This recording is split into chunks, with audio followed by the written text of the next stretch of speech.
y asociaciones privadas, Contraloría, SUNAS, FONAVI, además porque tiene una gran acreencia de deuda local, ¿no?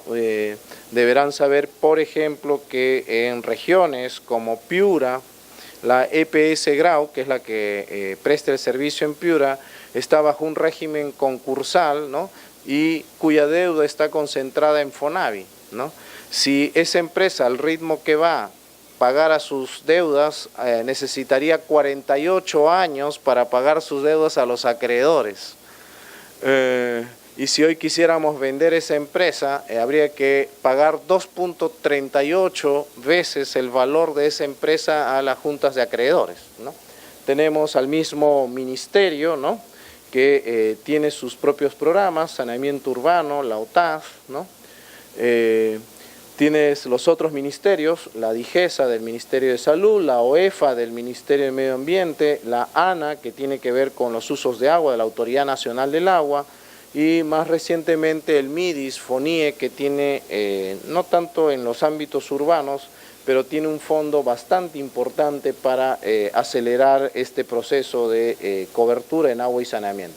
Tenemos los gobiernos locales, que son los dueños del patrimonio de las empresas de prestadoras de agua y saneamiento, y los gobiernos regionales, que generalmente ponen un director en las EPS, ¿no?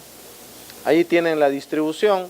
Se darán cuenta, si miran el mapa, rápidamente la gran concentración de las EPS está en el ámbito de costa, ¿no? Y obviamente tienden a perderse en el área de selva, donde tiene menor cantidad de empresas prestadoras de agua y saneamiento, ¿no? Este es un tema interesante, ¿no? Porque según los registros que tenemos, ¿no? del ENFES, el 2013 hemos llegado a una cobertura en agua y saneamiento del 92.2, queda un 8%. Ojo, cobertura está más vinculada a un tema de conexiones domiciliarias, ¿no?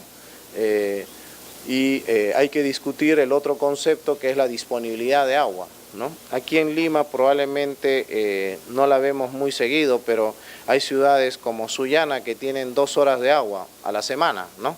Entonces puede estar la conexión maravillosamente hecha, pero evidentemente la disponibilidad es crítica, ¿no? Y en la cobertura de alcantarillado, ¿no? En las EPS alcanza a 84.4%. Hay un rezago, si ustedes se dan cuenta, entre la prestación de agua, del servicio de agua potable versus la de alcantarillado, ¿no? Por política, el Ministerio en la actualidad no financia proyectos que no vengan, ¿no? integrados agua potable con saneamiento, para evitar esta duplicidad de que alguien ponga agua y después de 5 años pone el alcantarillado, porque no tendría ningún sentido, salvo que sean zonas de soluciones no convencionales, ¿no? Ahí están algunos datos de micromedición, agua no facturada, ¿no? Y bueno, ahí están los indicadores de gestión de las EPS, ¿no? Los activos netos totales son de 14.800, Sedapal es casi la mitad de esos activos netos totales de todas las empresas de las EPS. No obstante, el dato, ¿no es cierto?, o sea, más complejo es el de utilidad neta entre ventas, ¿no? Con las disculpas del caso a quien dijo que era muy diferente una empresa de producción, ¿qué dijo?, de salchichas, chorizos, no sé, una de embutidos con una de agua y saneamiento. La pregunta es si le llamamos empresa a un esquema de estos. Fíjense lo que me sucedió ahora en la mañana. Se me acerca un alcalde y me dice: tengo mis estados financieros en azul, felicíteme. Y yo le digo, ¿y qué cosa hago con este expediente de 35 millones de soles donde usted me pide cambiar las redes de agua potable de su provincia? Ah, no, eso me tiene que dar el ministerio. Pero ¿por qué le tiene que dar al ministerio? Si usted tiene una empresa de agua y saneamiento, ¿no es cierto? La empresa debería ser lo suficientemente capaz de revertir y no nosotros subsidiar, ¿no es cierto?, desde el gobierno central, ¿no?, inyectándole, ¿no es cierto?, mucha cantidad de plata que váyase a saber además si después usted puede hacer sostenible ese sistema, se va deteriorando, ¿no? Y como bien dijera el señor Patiño, sea un Mercedes-Benz o un Tico, ¿no es cierto? O sea, igual, ¿no es cierto? O sea, póngale la mejor tecnología del mundo, no le cambie el aceite nunca, no le eche gasolina, colapsa el vehículo, ¿no? Y ese es uno de los grandes temas, ¿no? El margen operativo de estas empresas, ¿no?, en términos de inversión pública es mínimo. Su capacidad, ¿no es cierto?, de invertir, ¿no?, es mínima y por lo tanto es una especie de círculo vicioso. Repercute en todo además, ¿no? Como tiene tan bajo margen operativo, no puede subir, ¿no es cierto?, los sueldos a los gerentes, al personal, ¿no? Y todo se vuelve una especie de círculo vicioso, ¿no? Y por lo tanto hay una pérdida de capital humano, ¿no es cierto? No se pueden, son cuadros, ¿no es cierto?, que no tienen una mirada gerencial, ¿no?, directorios muy débiles, ¿no? Y por lo tanto, ¿no?, la pregunta es cómo aumentando cobertura, micromedición, ¿no es cierto?, y mejoras, no debería haber mejorado este margen, ¿no? Porque fíjense, ¿no?, en realidad lo que estamos es deteriorando en la última década, ¿no?, o sea, los márgenes operativos, ¿no?, se van cada vez empeorando. Y fíjense, casos emblemáticos, ciudades importantes que necesitan un sistema de plantas de tratamiento, por ejemplo, de aguas residuales, ¿no?, para tratar, para hacer el tratamiento de las aguas que se reciben en una ciudad. Tramitamos un préstamo, Japón, 80 millones de dólares, a la vuelta de la esquina, ¿no? Ese es uno de los 17 casos que se mencionan en el informe defensorial 170, ¿no? A la vuelta de 3 años, esa inversión está inoperativa. Cuando inversiones de estas, lo han afirmado varios, deberían durar 40 años, 50 años, ¿no? Ese es, estamos perdiendo, ¿no es cierto? Invertimos, salimos, inauguramos muy bonito y, ¿no?, las empresas son incapaces de hacer y sostener los servicios, ¿no? Fíjense además la cantidad que le hemos metido. Entre el 2007 y 2014 hemos metido 20 millones de soles, ¿no?, de los cuales esos 20.000 millones, más de 11.000 corresponden a las transferencias que ha hecho el ministerio, ¿no? Si les hubiéramos dejado solas a la CPS diciendo ustedes son empresa y arreglen eso, esa inversión se hubiera hecho en 300 años, ¿no? Simplemente no la veíamos ni nosotros ni nuestras futuras generaciones, ¿no? Y por lo tanto, ¿no?, lo que decimos es que el sistema de gestión de las CPS está colapsado, o sea, no hay forma, ¿no es cierto?, de seguir en este círculo virtuoso. Hay que romper este círculo y cambiar este esquema, ¿no?, perverso, ¿no?, porque de esta forma no vamos a llegar, ¿no?, a esta cobertura universal ni mejorar la calidad del servicio, ¿no? Obviamente una parte importante tiene que ver con el diseño tarifario, ¿no? Usted vaya a ciudades como Nueva York, por ejemplo, solo para mencionar un caso, ¿no?, el agua vale el doble del celular, ¿no? Aquí haga esa comparación, ¿cuánto vale su recibo de celular, ¿no?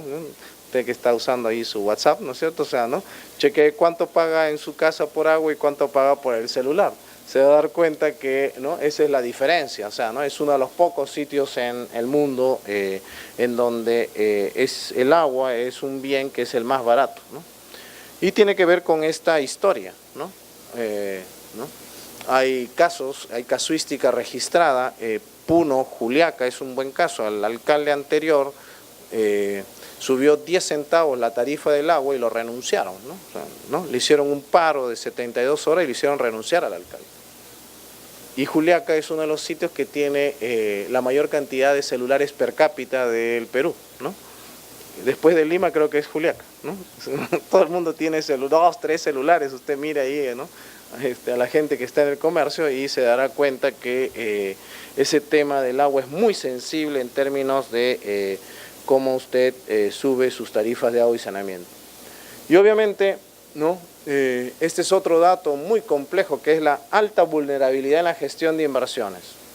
Fíjense, al trasladar este esquema de los recursos, porque el ministerio se ha dedicado a transferirle plata a las EPS o a los municipios, ¿no?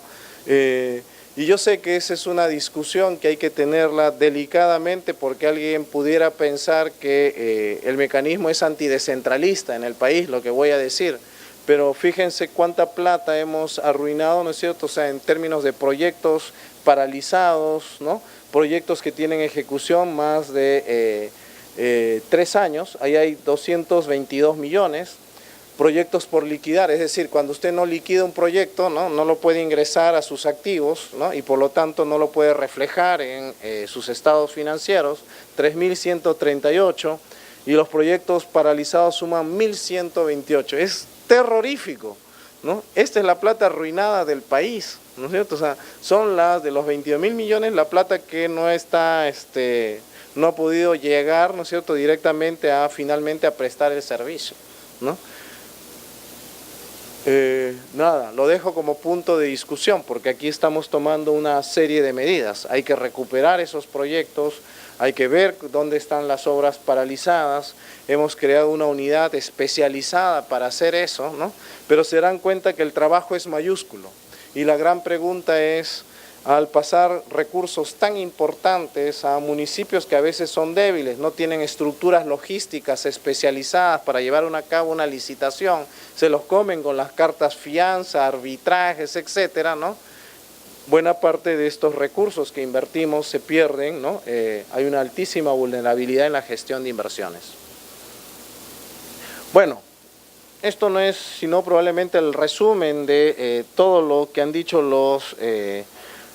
las personas que me antecedieron, ¿no? Inversiones no son sostenibles, atomización de prestadoras de servicios de agua y saneamiento, o sea, ¿no? 40% de las EPS se concentran en 5 regiones, ¿no? Cuando hablo de regiones incluyo Lima región, ¿no? Hay Cañete, tiene su EPS, ¿no? Y si sigue Huaral, Mapahuacho, ¿no es cierto?, Barranca, o sea, ¿no? Ahí hay 4 o 5 más. Pérdida operativa, ¿no? Y problemas agudos de liquidez y solvencia, ¿no? ¿Con qué tiene que ver esto? Con que mi tarifa aprobada por SUNAS está linda, ¿no? O sea, ¿no? Esto va para mantenimiento, esto va para esto va para esto. ¿No es cierto? A la hora de los loros, ¿no? Como no hay esa plata, termino pagando la planilla, lo que es de emergencia, y nunca hago operación y mantenimiento. Y el círculo vicioso se sigue arrastrando, ¿no? Hay una injerencia política en la gestión de las EPS, básicamente por clientelismo político, ¿no? Oposición a incrementos tarifarios, ¿no? Y van a escuchar en el presente año, ya nos acercamos, entramos a plena recta electoral, varios discursos que dirán, ¿no es cierto?, yo no subiré el agua, yo abarataré el agua, ¿no es cierto?, o sea, ¿no? Y por supuesto les voy a dar agua para todos, ¿no? Ese discurso, ¿no es cierto?, es irracional, pero lo van a escuchar, ¿no?, el próximo año, ¿no? Pobre gestión empresarial, el círculo vicioso, ¿no? Servicio deficiente o nulo, baja disposición a pagar, poca capacidad de reinversión. Y entonces, necesitamos cambiar este modelo de gestión colapsado, ¿no? Mejorar el gobierno corporativo, es decir, poner directorios que sean capaces y que se muevan, ¿no es cierto?, por estándares de servicio, ¿no? Un tema, usted puede discutir lo que quiera, pero, por ejemplo, en la concesión del aeropuerto, guste o no, yo pacto por servicios, es decir, quiero 10 mangas, quiero tanto personal, 18 cafeterías, 5 cosas. Y si no lo hace, viene el regulador o Citran y lo multa. Y chequeen cuántas multas han a Lima Airport Partners, que es el servicio, digamos, estrella de América Latina en prestación de, digamos, en aeropuertos, ¿no? Aquí esa capacidad, ¿no?, hay que dotársela a la SUNAS porque todavía no la tiene suficientemente, y menos aún en los nuevos contratos, ¿no?, como por ejemplo Tahuada o La Chira, tenemos que darle mayor capacidad al regulador para que entre en estos sistemas, ¿no? Ok, no se tiene mucho tiempo, nunca hay tiempo, ¿no es cierto? Y hubiera querido hacer esta exposición al inicio de este gobierno, no faltando un año, ¿no? Y no digo porque me falte tiempo a mí o no, es un mal año para iniciar reformas, ¿no? ¿no?